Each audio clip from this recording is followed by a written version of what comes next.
प्रभु यीशु मसीह के मधुर नाम में एक बार फिर से आप सबका स्वागत है।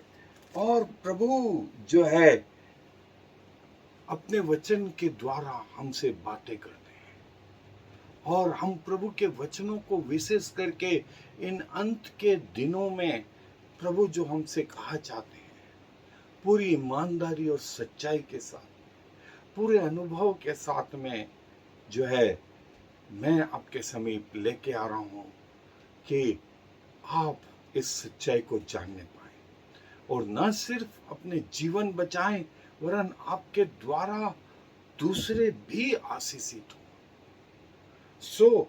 आज जो है प्रकाशित वाक्य का 8वां अध्याय जो है हम क्रमानुसार देखेंगे। प्रभु हमसे क्या कहते हैं, प्रभु का वचन हमसे क्या कहता है। एक एक आयत, उस एक आयत में जो वाक्य है वो और उन वाक्यों में जो शब्द हैं हम उसका भी अध्ययन जो है जारी रखे हुए हैं और प्रेजेंट वर्ल्ड से हम उसकी तुलना जो है करते हैं। आए मेरे साथ। दोस्तों, प्रभु जो है अपने वचन में कहते हैं कि पहली आयत में 8वें अध्याय की कि जब उसने 7वीं मोहर खोली तो स्वर्ग में आधे घंटे तक सन्नाटा छा गया।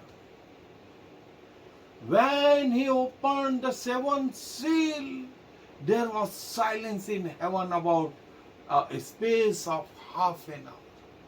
2-3 चीज मैं बोलूंगा कि यूहन्ना जो है इस बात को जो है अपनी आत्मिक आंखों से देख रहा है, अपने आत्मिक कानों से सुन रहा है और प्रभु ने उसका हृदय खोला कि वो प्रभु की बातों को समझे। और हमको भी चाहिए कि हम उसी आत्मा में जो है परमेश्वर के वचन को समझे, उसको समझने के लिए प्रभु से मांगे कि प्रभु मेरी भी आत्मिक आंखें खोल कि मैं आपको निहार सकूं, मेरे आत्मिक कान खोल कि मैं आपकी वाणी को सुन सकूं, मेरे आत्मिक हृदय को खोल कि मैं आपको ग्रहण कर सकूं। दोस्तों, यूहन्ना ये चीज, और देखें जब 7वीं मोहर खोली तो जो है यूहन्ना बोलते हैं कि करीब स्वर्ग में आधे घंटे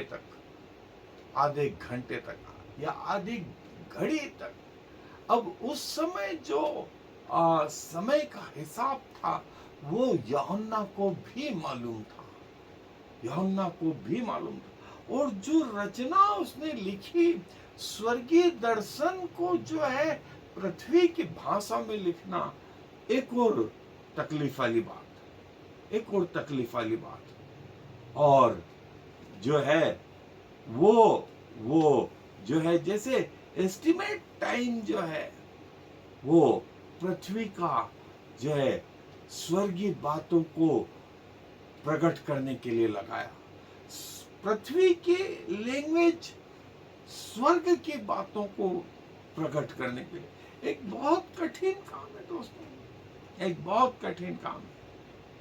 और जैसा मैंने कहा कि उसके सामने 3D ऑप्शन है, 3D में देख रहा है और लिख रहा है 2D में, और वो भी पृथ्वी की लैंग्वेज, पृथ्वी का जो ज्ञान है। हम परमेश्वर को ऐसा नहीं बता सकते। दोस्तों, पौलुस इस चीज को भी समझते हैं। पौलुस बोलते हैं आज हमें दर्पण में धुंधला सा दिखाई देता है, एक दिन हम आमने सामने देखेंगे। और जो है 7वीं मोहर खोली और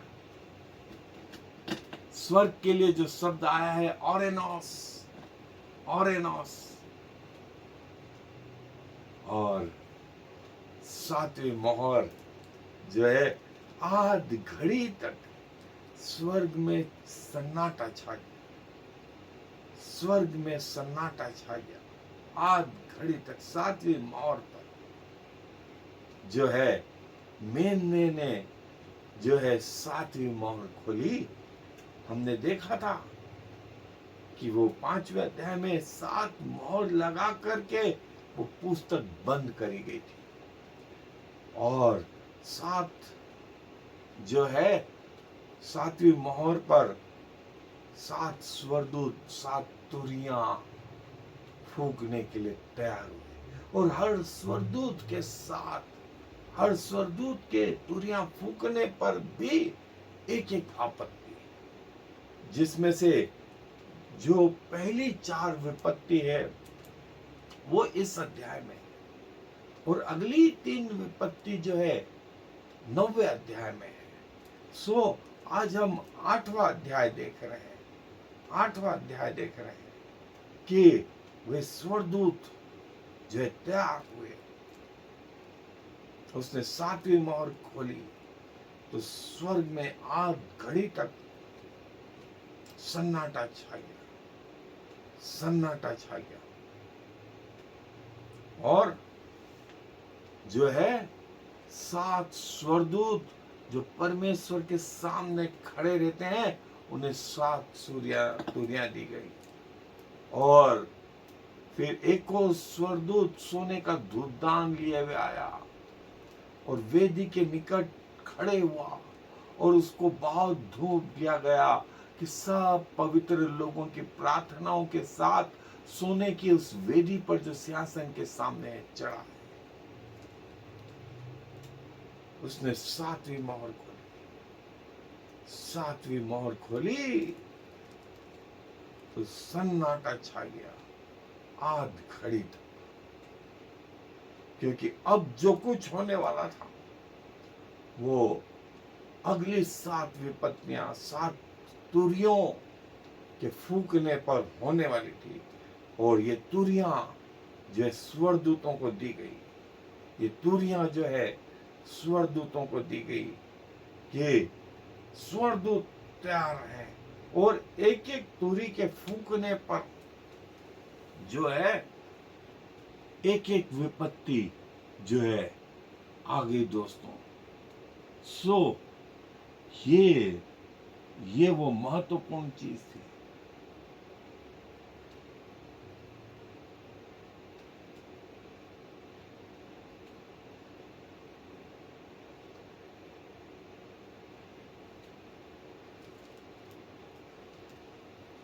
वे 7 स्वर्गदूत जो परमेश्वर के सिंहासन के सामने खड़े रहते हैं, उन्हें 7 तुरियां दी गई, उन्हें 7 तुरियां दी गई। और जैसा मैंने कहा कि जब वे तुरियां फूके तो उन तुरियों के कारण एक एक विपत्ति जो है इस गैलेक्सी में स्वर्ग से लगा करके पृथ्वी तक जो है वो विपत्तियां आ गई। दूत वही एंजल, एजिलॉस, एजिलॉस, और परमेश्वर के लिए जो शब्द आया थियोस, थियोस। सो वे दूत तैयार हुए उन तुरियों को फूकने के लिए। सो जो है 7 दूत, स्वर्गदूत जो परमेश्वर के सिंहासन के सामने खड़े रहते हैं, उन्हें 7 तुरियां दी गई कि वे तुरियों को फूकें, और हर तुरी के साथ में एक एक विपत्ति, एक एक विपत्ति, एक एक कैलामिटी जो है वो तैयार हो गई, तैयार हो गई कि पृथ्वी के लोगों को वे बातें जो परमेश्वर की ओर से हैं दिखा दें, जो परमेश्वर की ओर से हैं उनको दिखा दें। और जो है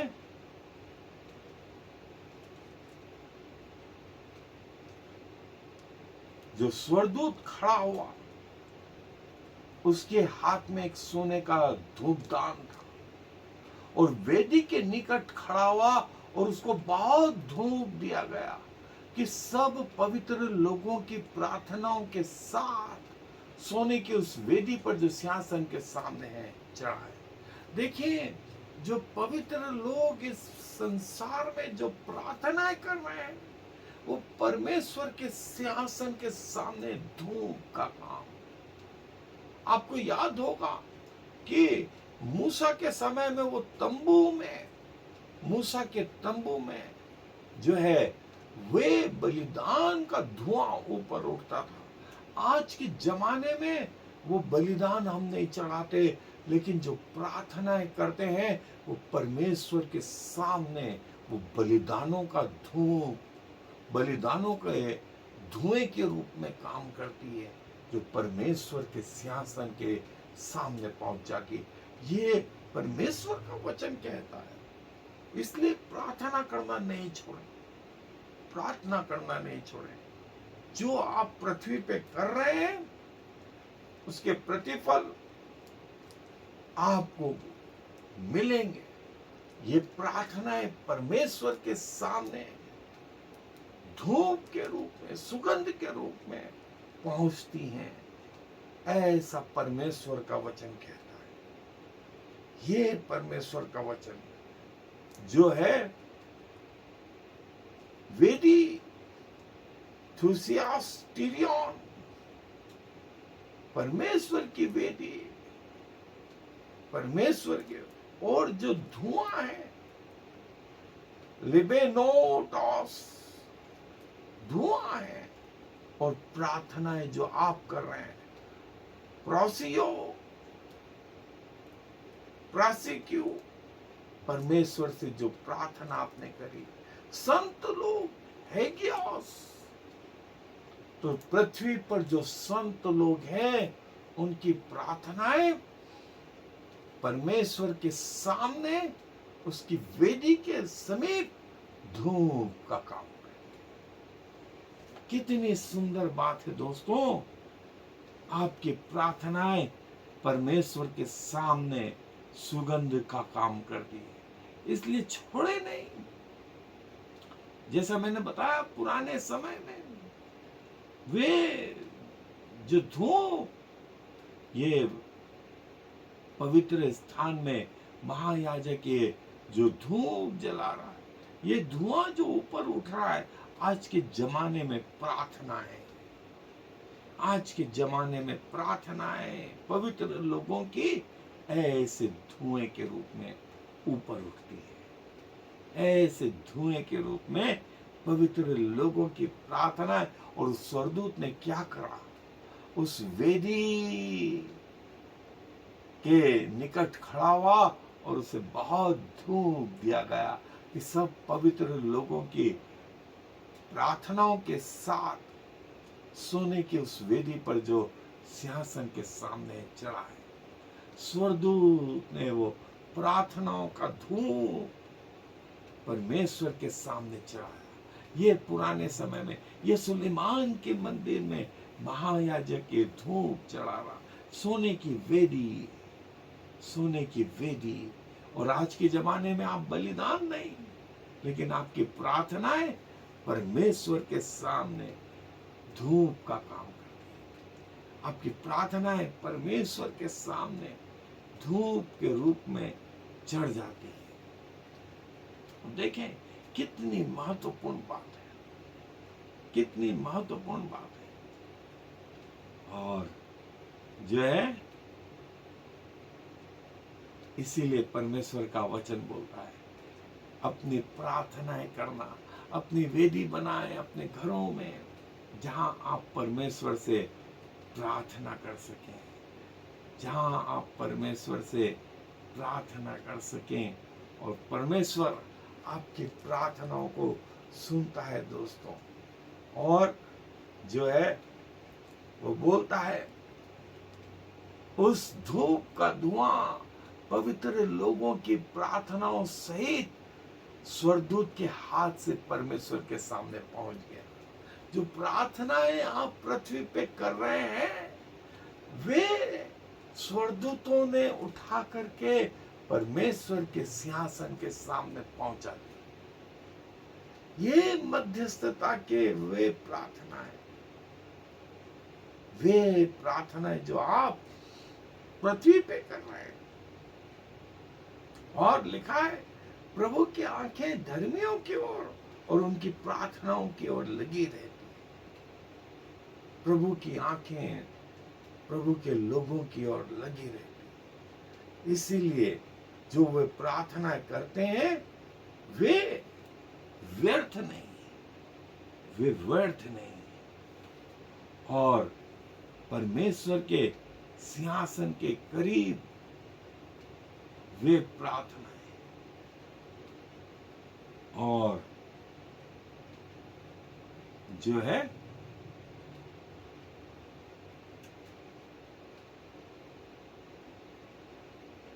ये प्रार्थनाएं दोस्तों जो परमेश्वर के सिंहासन के करीब वो दूतों ने पहुंचा दी। जो प्रार्थनाएं आपने पृथ्वी पे करी वो परमेश्वर के सिंहासन के करीब पहुंचाई गई। परमेश्वर के सिंहासन के करीब पहुंचाई गई।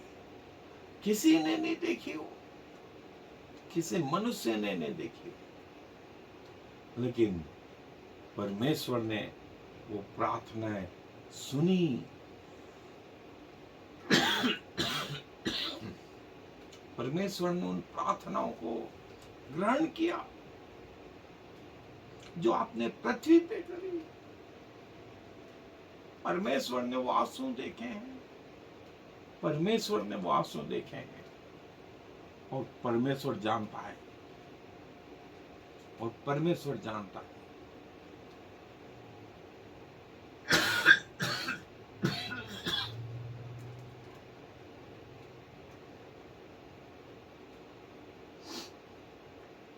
और तब स्वर्गदूत ने धूपदान लेकर उसमें वेदी की आग भरी और पृथ्वी पे डाल दी, और गर्जन और शब्द और बिजलियां और भूकंप होने लगे। तब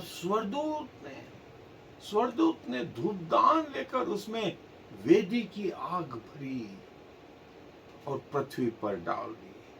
धूपदान लेकर के वेदी पर वो आग डाल दी, और उस आग के डाल देने से गर्जन और शब्द और बिजलियां और भूकंप होने लगे। इस वेदी पर ये चीज होने लगी। उस स्वर्गदूत ने धूप लेकर के जो परमेश्वर की वेदी के सामने है वो धूप लेकर के पृथ्वी पर डाल दी। पृथ्वी पर डाल दी तो शब्द और गर्जन और बिजलियां और भूकंप, चार चीज आई। ये पृथ्वी पर होने लगे। और वे सातों स्वर्गदूत तुरियां फूंकने के लिए तैयार हुए। वे सातों स्वर्गदूत तुरियां फूंकने के लिए तैयार हो गए। और जो है वे सातों स्वर्गदूत जिनके पास वो तुरियां थी वे फूंकने के लिए तैयार हुए। वे सातों स्वर्गदूत जिनके पास तुरियां थी वे तुरियां फूंकने के लिए तैयार हुए।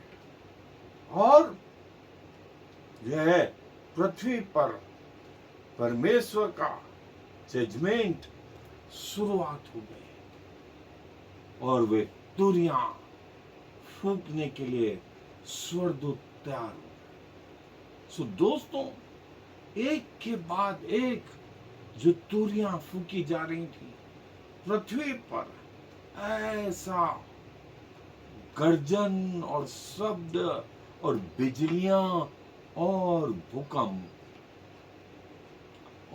भूकंप ये सब होने लगे, ये सब होने लगे। और जो है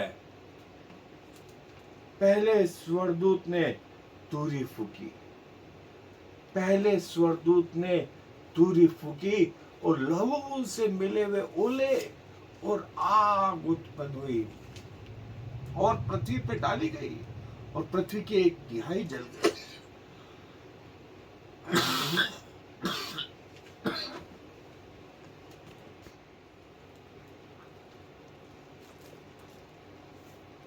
और जब पहली तुरी फूकी तो ओले और आग, ओले और आग और लहू से मिले हुए और उससे पृथ्वी की 1/3 जल गई और पेड़ों की 1/3 जल गई और सब हरी घास भी जल गई। पहले स्वर्गदूत ने जो तुरी फूकी उससे जो विपत्ति पृथ्वी पर आई, सब घास, पेड़ और पृथ्वी की 1/3, पृथ्वी की 1/3 जो है वो जल गई। ऐसा जबरदस्त पहला स्वर्गदूत, स्वर्गदूत के लिए अब हमें सबको ये शब्द याद हो गए हैं, एंजल, एजिलॉस और लहू, हेमा, हेमा, हेमा और जो है आग उत्पन्न हुई और लहू मिला हुआ, लहू, ओले और आग, लहू, ओले और आग और पृथ्वी की 1/3, पेड़ों की 1/3 और सारी हरी घास, ओले, लहू मिले हुए और ये आग पृथ्वी की 1/3 को उसने नष्ट करा। पहले स्वर्गदूत ने तुरी फूकी, पहले स्वर्गदूत ने तुरी फूकी और पृथ्वी पर ये 1/3 हिस्से पर ऐसी आपत्ति आई, ऐसी आपत्ति आई दोस्तों। और ऐसा बोलते हैं कि ये आपत्ति जो है वो दानियल के 7वें सप्ताह, 70वें सप्ताह के जो 7 वर्ष हैं उसके दूसरे हाफ में, दूसरे आधे के दूसरे हिस्से में, मतलब वो 3.5 साल में ये विपत्तियां पृथ्वी पर जो है आएंगी, ऐसा प्रभु के लोगों का मानना है, ऐसा प्रभु के लोगों का मानना है। पहली विपत्ति से आग से मिले हुए, आग और लहू से मिले हुए और ओले पृथ्वी पे गिरने लगे, पृथ्वी पे गिरने लगे और 1/3 पृथ्वी, 1/3 पृथ्वी और हरी घास और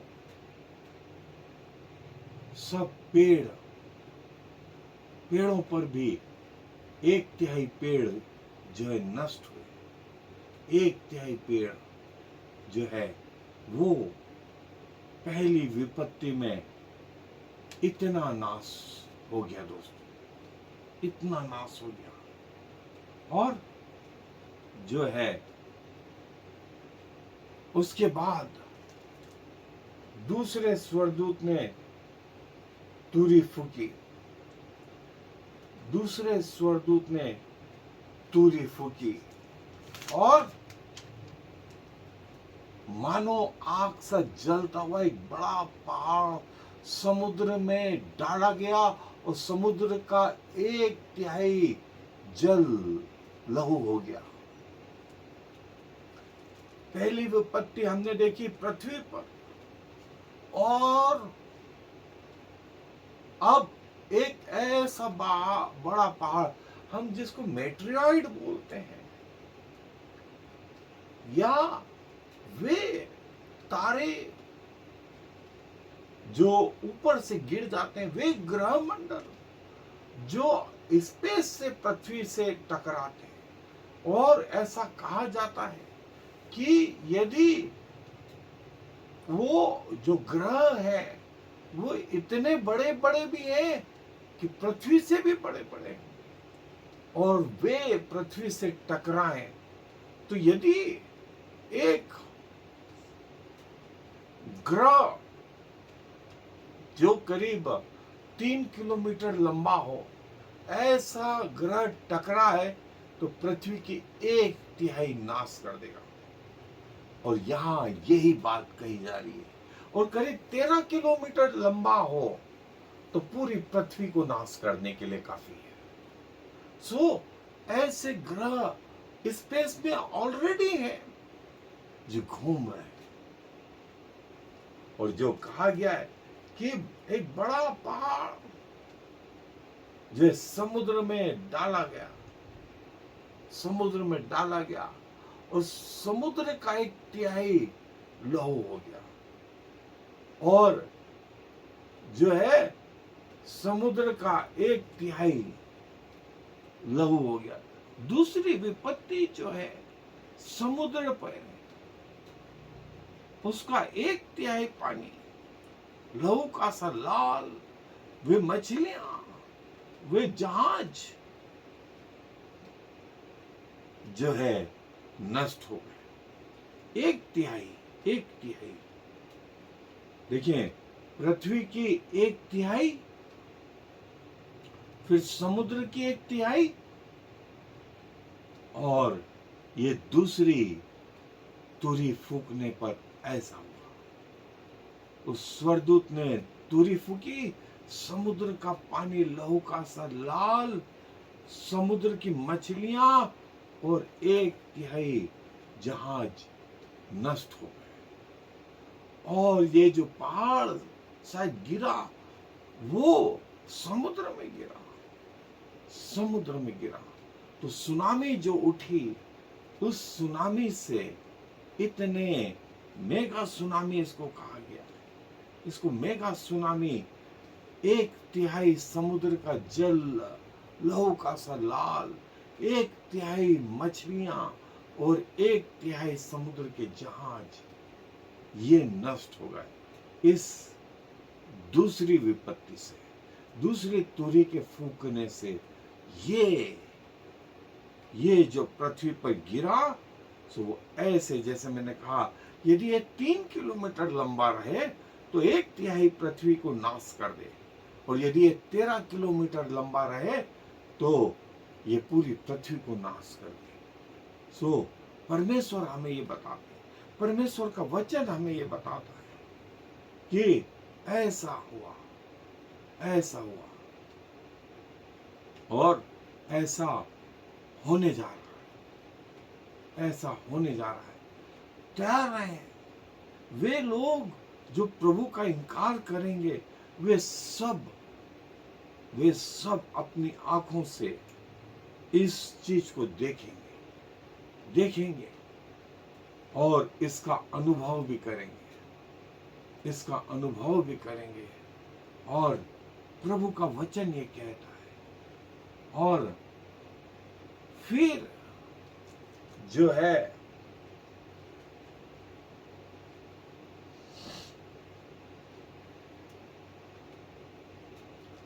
तीसरे स्वर्गदूत ने तुरी फूकी, और एक बड़ा तारा जो मसाल के समान जलता था स्वर्ग से टूटा और नदियों की 1/3 पर और पानी के स्रोतों पर आ पड़ा।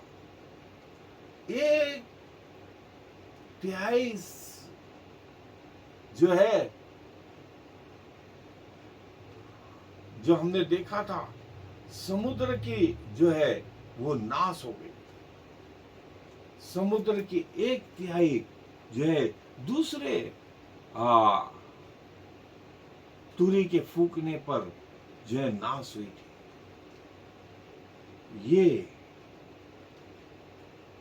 ये दोस्तों,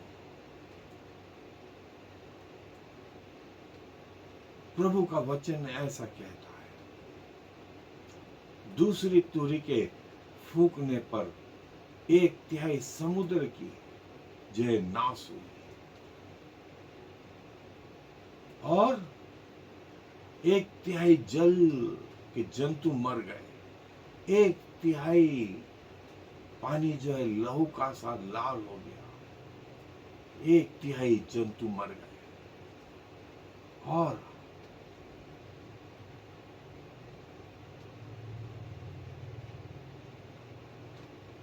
तीसरे स्वर्गदूत ने तुरी फूकी, तीसरे स्वर्गदूत ने तुरी फूकी और एक बड़ा तारा जो मसाल के समान जलता था स्वर्ग से टूटा और नदियों की 1/3 पर और पानी के सोतों पर आ पड़ा।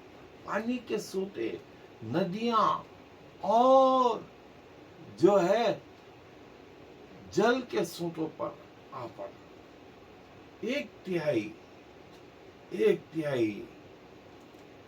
और जो है ये हमने देखा, पृथ्वी पर पहली विपत्ति, समुद्र पर दूसरी विपत्ति और तीसरी विपत्ति नदियों पर, पानी के सब सोतों पर।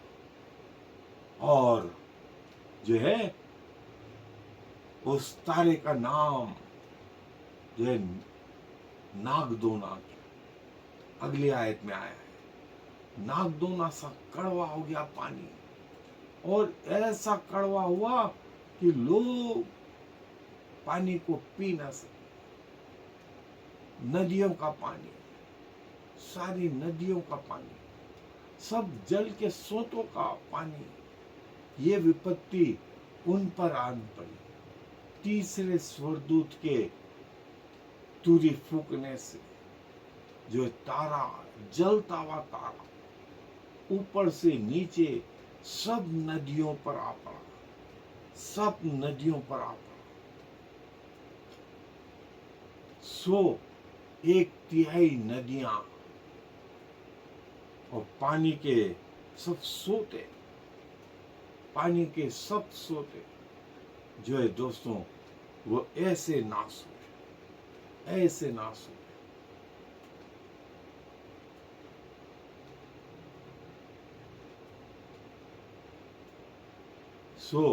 तीसरे स्वर्गदूत के तुरी फूकने पर ऐसा हुआ, ऐसा हुआ, ऐसा हुआ।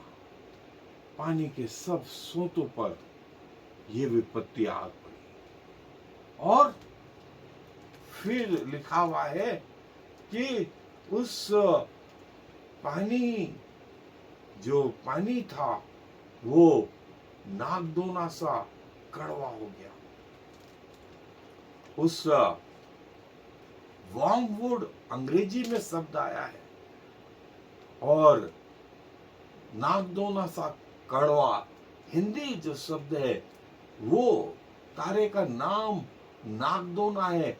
और 1/3 पानी नागदोना सा कड़वा हो गया, और बहुत से मनुष्य उस पानी के कड़वे हो जाने से मर गए। और पानी के कड़वे हो जाने से बहुत सारे मनुष्य, और नागदोना अर्केरिस्टॉस थैंकलेस, और ये जो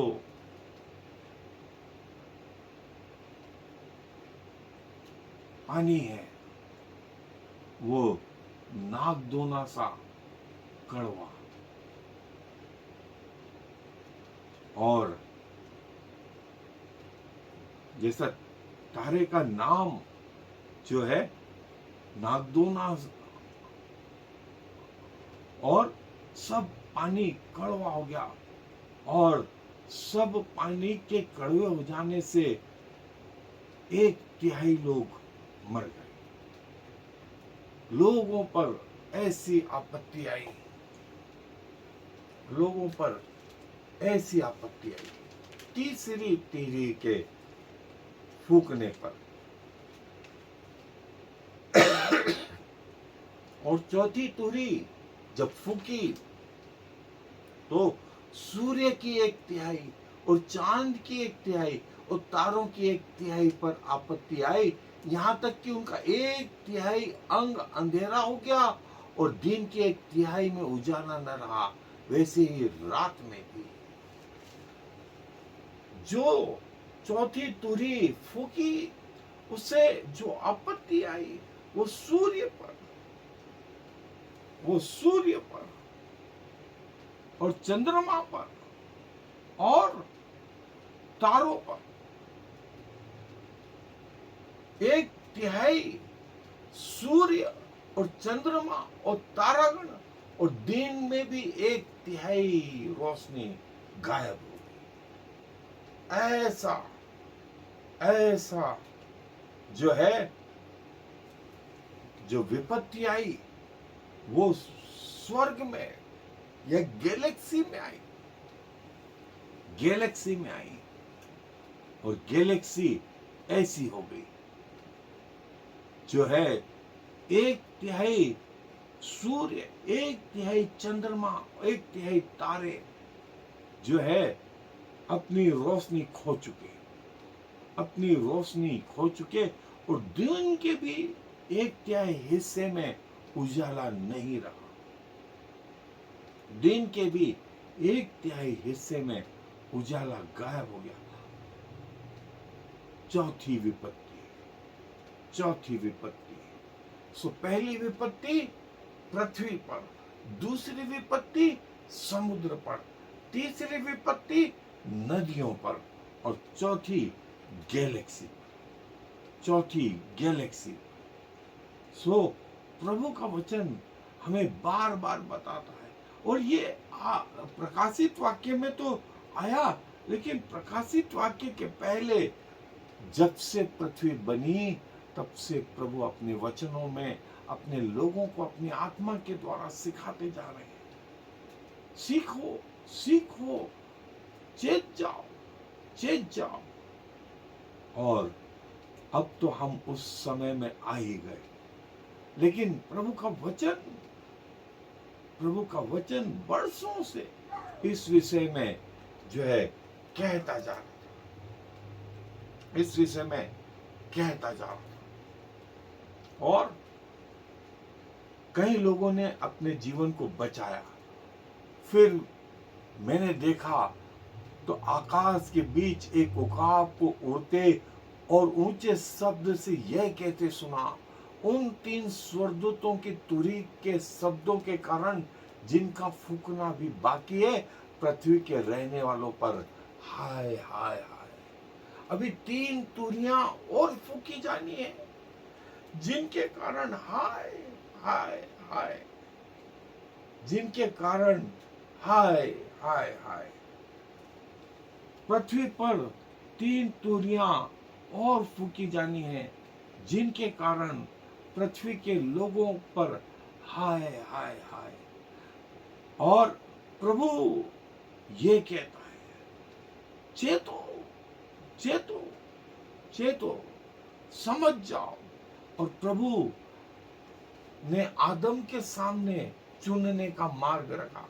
चुनो, अपने लोगों के सामने, इजरायलियों के सामने मार्ग रखा। मूसा ने व्यवस्था विवरण में कहा चुनो। कलीसिया को जब प्रभु यीशु मसीह ने बनाया, कहा चुनो। और आज भी हमें ये चुनाव करना होता है। चुने, प्रभु का वचन भी बोलता है चुने। किसे चुनना चाहते हो, परमेश्वर को या परमेश्वर के विरुद्ध? उन 3 विपत्तियों के कारण जो वो स्वर्गदूत फूकने को तैयार हैं पृथ्वी के लोगों पर, हाय हाय हाय हाय। सो प्रभु अपने वचनों पर आशीष दे और समझने में हमारी सहायता मदद करे। और प्रभु हमसे कहता है चुनो, चुनो, संभल जाओ, संभल जाओ। प्रभु हम सबकी सहायता करे कि हम जीते जी उचित निर्णय ले सके। आए अपने स्वरों को प्रार्थना में झुकाएं, दुआ करें। धन्यवाद, धन्यवाद और धन्यवाद प्रभु, आपके सुंदर वचनों के लिए, जिसके द्वारा आप हमसे बातें करते हैं, हमें सिखाते हैं, हमें चेताते हैं। और प्रभु हमारे जीवन का सेंटर आप हैं, हमारी गाड़ी के ड्राइवर आप हैं। हम अपने आप को क्रूस के पीछे छिपाते हैं। प्रभु हमें नहीं मालूम कि आपके मार्गों में कैसे चले। अपने आप को आपको समर्पित करते हैं, विचारों में भी, शरीर, संसार और आत्मा में आपको स्वीकार करते हैं। और प्रभु मरते दम तक आपके प्रति वफादार रहे, ऐसा सौभाग्य प्रदान करो। क्योंकि सारा आदर, महिमा, इज्जत आपको देते हुए इस विनती को प्रभु यीशु मसीह के नाम से। Shema